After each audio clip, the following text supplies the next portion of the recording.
What's up, gamers? Dreamcastguy here, and it's Top 10 Thursday.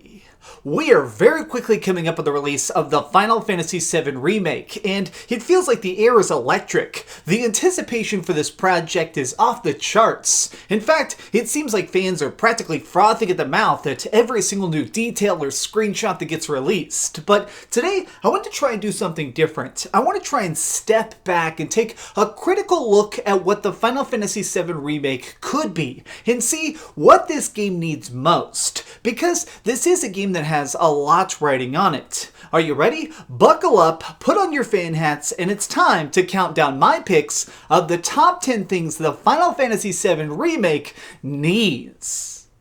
Number 10. Loads of side quests. Whenever I'm looking around online for the FF7 Remake, it seems like one of the few complaints I consistently hear is people saying, why is this not telling the full story? Why is it that this is just part 1? And I feel like something that could really be explained to these people is a lot of side quests. If people are able to see the massive amounts of side content, from little mini games to upgradable things, it will really kind of show these people that the Final Fantasy VII Remake is basically an expansion of core concepts. It's giving us more of this universe, more of this plot, and more things to just do. So hopefully they nail this with piles and piles of side quests. Number 9. Hard combat.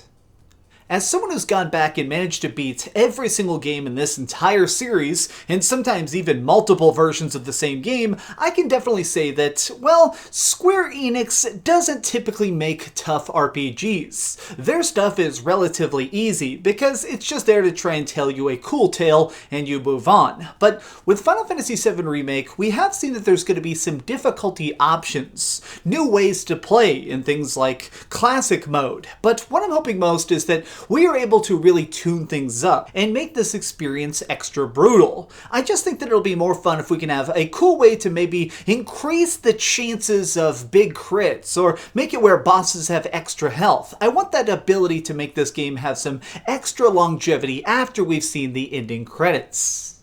Number 8. Extra character depth.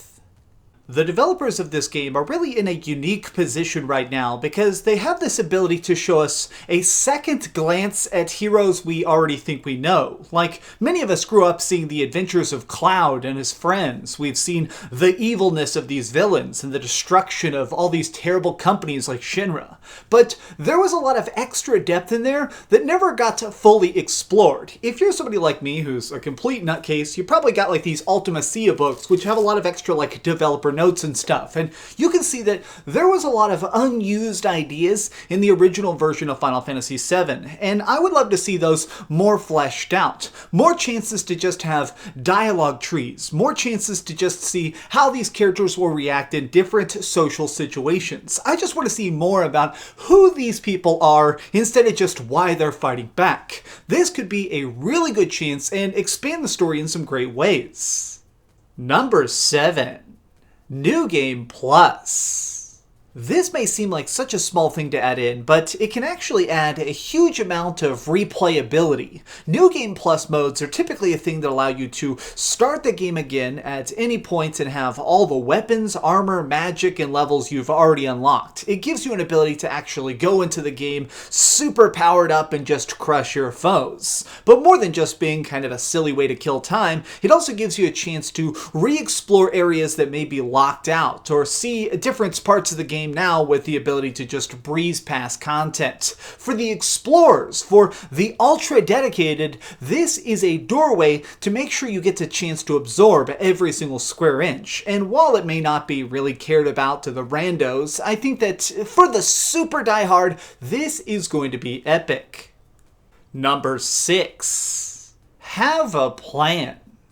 Now, for most of this video, I'm obviously talking very specifically about Part 1 of the Final Fantasy Remake saga, but I think we need to try and just keep in mind that this is something that's going to keep coming out. After this first chunk, we're going to get more games, more expansions, more pieces of this over time, and I just want to try and speak directly to Square Enix and say, please have a dedicated plan in mind. And I say this because at times we've seen them not fully follow through.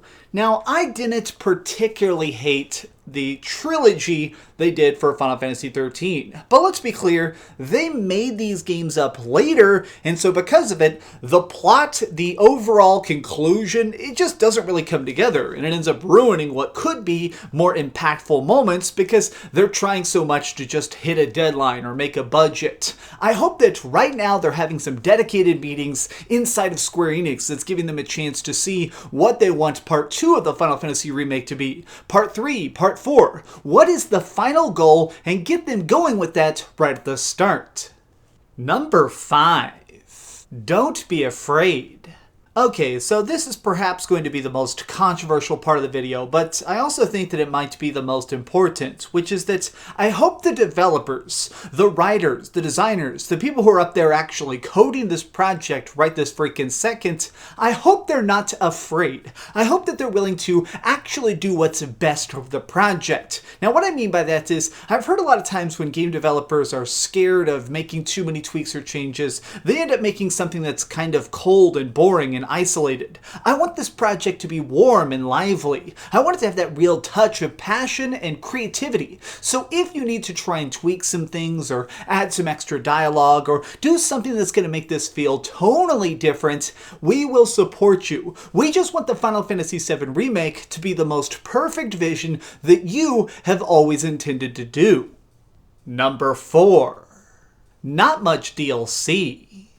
As we get closer to launch, we're starting to see the official Square Enix Twitter accounts starting to do things like they're talking about downloadable content, special pre-order bonuses, or certain spells that'll only be unlocked by having particular editions of the game. And this does honestly make me very, very nervous. Mostly because I want them to make this game and then start it on part 2. I don't want them to work on waves and waves and waves of content for just this first part. Now, I'm going to make an analogy here. I did not particularly despise Final Fantasy XV. In fact, I actually loved FF15. But we can all admit it had way too much DLC. There were so many expansions and so many different spin-offs with different characters getting their own solo stories that it very much diluted the focused fun of it. If you're going to do any downloadable content for the Final Fantasy VII Remake, please make it short, delectable, and very, very sweet.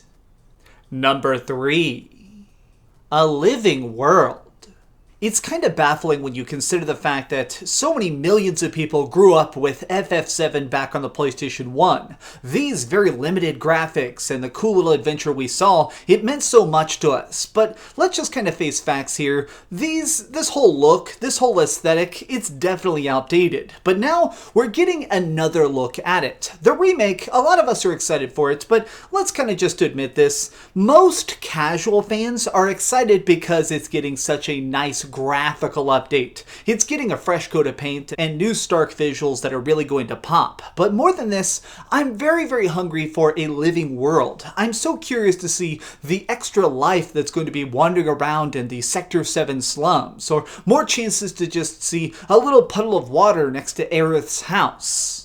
Having a proper setting and a real living universe for us to try and save makes every single fight have a lot more impact. It gives us more of a chance to actually love what's going on, and this to me shows just how vital it is. So I hope that they add a lot of nice details and nice stuff to really make it seem like this really is alive.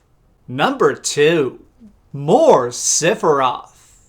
With the tiny teases we've been seeing in this game, it seems like they're really trying to alter the way we're going to be handling Sephiroth.